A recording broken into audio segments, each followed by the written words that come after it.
ಒಂದು ಇಂಟರ್ನೆಟ್ ತಮಾಷೆಯಾಗಿ ಆರಂಭವಾದ cockroach Janata party ಎಂಬ ಸಾಮಾಜಿಕ ಜಾಲತಾಣ ವೇದಿಕೆ ಇಂದು ಭಾರತದ ಹತಾಶ ಯುವ ಜನತೆಯ ಡಿಜಿಟಲ್ ಪ್ರತಿಬಿಂಬವಾಗಿದೆ. ಈ ವಿಡಂಬನಾತ್ಮಕ ಡಿಜಿಟಲ್ ವೇದಿಕೆಯ ಸಾಮಾಜಿಕ ಜಾಲತಾಣಗಳ ಖಾತೆಗಳನ್ನು ಸರ್ಕಾರ ನಿರ್ಬಂಧಿಸಿದ ಕೆಲವೇ ದಿನಗಳಲ್ಲಿ ತೆಲುಗು ದೇಶಂ ಪಕ್ಷ ಟಿಡಿಪಿ ಬಲವಾದ ಸಂದೇಶವೊಂದರೊಂದಿಗೆ ಮುಂದೆ ಬಂದಿದೆ. ದಯವಿಟ್ಟು ಇದನ್ನ ದೇಶ ವಿರೋಧಿ ಕೃತ್ಯ ಎಂದು ಪರಿಗಣಿಸಬೇಡಿ ಅಂತ.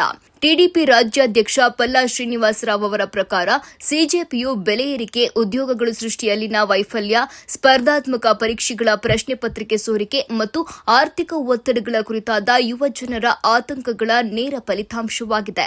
ಪ್ರಜಾಸತ್ತಾತ್ಮಕ ಸರ್ಕಾರಗಳು ಯುವಕರ ಮಾತನ್ನು ಆಲಿಸಬೇಕು ಎಂದು ಒತ್ತು ನೀಡಿದ ಅವರು, ಆನ್ಲೈನ್ ಟೀಕೆಗಳನ್ನು ಸ್ವೀಕರಿಸುವುದು ಪ್ರಬುದ್ಧ ನಾಯಕತ್ವದ ಲಕ್ಷಣವಾಗಿದೆ ಎಂದಿದ್ದಾರೆ. ಹಾಗಾದ್ರೆ ಇದು ಹೇಗೆ ಪ್ರಾರಂಭವಾಯಿತು? ಸುಪ್ರೀಂ ಕೋರ್ಟ್ ಮುಖ್ಯ ನ್ಯಾಯಮೂರ್ತಿಗಳು ಪದವಿ ಪಡೆಯುವ ಯುವ ಜನತೆಯನ್ನ ಜಿರಳೆಗಳು ಅರ್ಥಾತ್ ಕಾಕ್ರೋಚ್ ಎಂಬ ಪದವನ್ನ ಬಳಸಿದ್ರು. ಈ ಹೇಳಿಕೆಯ ಸುತ್ತ ಹುಟ್ಟುಕೊಂಡ ವಿವಾದದಿಂದ ಈ ಆಂದೋಲನ ಪ್ರಾರಂಭವಾಯಿತು.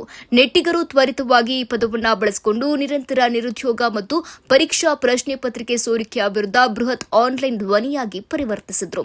ಮೇ 21ರಂದು ಮೂಲ ಖಾತೆಯನ್ನ ನಿರ್ಬಂಧಿಸಿದ್ರೂ ಸಹ ಈ ಆಂದೋಲನವು ನಿಂತಿಲ್ಲ.